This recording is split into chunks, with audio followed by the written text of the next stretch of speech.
Hey y'all, Brandon Rinas here. Hope you're doing absolutely amazing. Hope your New Year's was great, and I hope you're ready to take on the world with the rest of the week here coming up. Today, I just want to go over a quick video. We have Obama. He's punishing the Russians. He's going to put sanctions on them and for hacking the election or interfering with the election. And I thought I would mention a couple things kind of that crossed my mind on this topic, and then we'd go into, solutions, things of this kind, like I typically do with my videos. I want to start with, first of all, there's an old saying that when goods do not cross borders, armies do. And you can pretty much look back at almost any single war we've gone into, and this has always been true. When you start sanctioning countries and telling them, hey, you are not allowed to import this, you are not allowed to import that, and you start controlling them, oftentimes you're leading it into war. And you could look at World War I as an example. You could look at Vietnam. You could look at even our more recent wars when it comes to Iraq and Syria and Libya. These are all countries that decided to try to sell oil and different things off the US dollar, and we say, hey, that's going to affect our financial interests. Maybe we should go and give you guys some freedom. Yeah, not the greatest thing in the world. So I'm not a very big fan of war unless it involves defense, like, hey, I'm protecting myself, not, hey, we need to go promote freedom, which isn't free anymore, or freedom for that matter. But I want to talk about Obama. He's punishing the Russians for hacking. So let's first, we got to go into credibility. Apparently it's okay for Obama to be a warmonger. Now, when I was a Republican, I was a Bush supporter for the first term. And I'm kind of embarrassed to say that, to be honest. But I did support George W. Bush for his first term.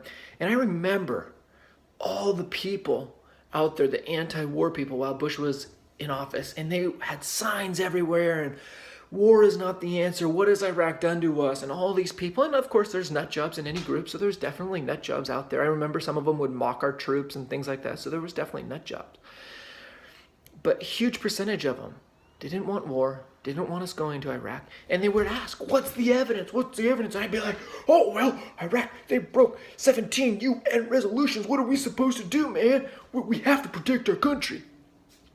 And as I look back on that, I go, man, there was no evidence. There's no factual information. It was all just a bunch of hype. It was a bunch of propaganda, all to go and kill some people. It's pretty messed up. Oh, it sure lined the pockets of Dick Cheney. Sure helped out George W. Bush. But man, did it kill a lot of Americans. It ruined a lot of families. It killed probably, from what I understand, about 1 million people now in Iraq and Afghanistan. Think of all those families that have been destroyed. Think of all the terrorists that have been created from fathers coming home and seeing their child missing an arm or a leg or killed or maimed, defigured. And all of a sudden that guy says, I'm going to get revenge on the country that did this to me. I want you to think about that. I don't care if you're a Republican or Democrat. Let's say you supported the Iraq War. Maybe you should think about that now. But let's say you're a liberal and you support Obama doing this to Russia. And you're like, man, good thing Russia's doing this. Man, I'm really happy. We really got to put our foot down and tell Russia they can't get involved in our elections. They can't hack our election. Woohoo! Let's start by saying, let's say Russia did. Let's say Russia hacked the DNC and they hacked the RNC. Let's say they tried to hack our government. Okay. I mean, I understand we don't want them doing that, but do any of us, I'm trying to get this so that light's not shining in the screen. Do any of us really think that we're not trying to hack in other countries? We're not trying to run other countries? I mean, I'm sorry, but we actually just were found guilty of doing practically the same exact thing in Germany, I believe it was. So did Germany sanction the United States? Oh, the United States isn't allowed to sell anything in Germany anymore. This is what these countries do. China's trying to hack our government. We're trying to hack China's. We're trying to hack Russia's. Russia's trying to hack us. And so the fact that they did this thing, supposedly, again, we don't even have the proof. We're getting to that in a minute. And all of a sudden, oh yeah, we got to put sanctions on this country, because America's always so good. You know, I would be way more for other countries putting sanctions on our country. Not that we ever export anything. But what about the Iraq War? Because Russia didn't kill anybody, but we've killed over 1 million people. For what? Syria? Libya? Vietnam? North Korea? Cuba? I mean, how many countries do we have to attack or threaten to attack with zero factual evidence, with zero actual keeping Americans safe, just warmongering, just policing the world? Oh, hey, they threatened to sell oil off the US dollar currency. We gotta go kill them. That'd make way more sense to have sanctions than it would what we're doing. I want you to think about that. This isn't a Republican or Democrat issue. And now let's go into the credibility of this, the factual evidence. Okay, we have the CIA that's the leading investigative group that says that Russia hacked our elections. Okay, the CIA, according to our own congressional report in 2015, was considered a culture of misinformation, a culture of propaganda, according to our own Congress, which is full of misinformation and propaganda. Yeah. So, I don't know which one is more corrupt or which one is more full of propaganda or misinformation. But it's pretty messed up. So this same group, the CIA, doesn't have credibility. So now we have the president who says, we're going to punish Russia for something we won't give you factual information for. Remember Iraq? Oh yeah, we've got to go there. They've got weapons of mass destruction. We can't show you the actual weapons of mass destruction. No, that's top secret. So we're just going to go to war and kill a bunch of people because it's top secret. Don't worry, guys. Gulf of Tonkin, same exact thing. Don't worry, guys. We need to go to Vietnam and kill a bunch of people because it's going to make our country so much safer. It's really working out well, guys. At what point do we learn? At what point do we say, we're insane? I mean, what does it take? Oh, but don't worry, guys. Obama has a lot of credibility. Remember when he said ACA, you'd be able to keep your own doctor? Yeah, that was a joke. Remember when he said ACA would be cheaper? That was a joke too. But don't worry, on something as important as war, when he was going to be the peace candidate, remember? But that was before he attacked Libya, Iraq, Afghanistan, Syria, and 3 other countries.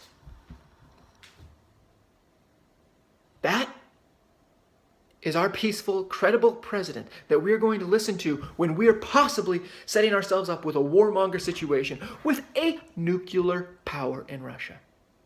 What does it take? Is it okay to warmonger as long as it's a black man? Is it okay to warmonger as long as it's a Democrat? Because I have to admit, it took me a little bit to learn as a Republican, okay, this warmongering is a bunch of bullcrap. This killing a bunch of people worldwide who have done jack squat to us is a bunch of bullcrap. I won't let my country do it. It doesn't matter whether it's a Republican or a Democrat. So what does it take for you? If you're a Republican, you're anti-Obama doing all these things, what's it going to take for you to stop Trump if he tries to do the same exact thing? At what point?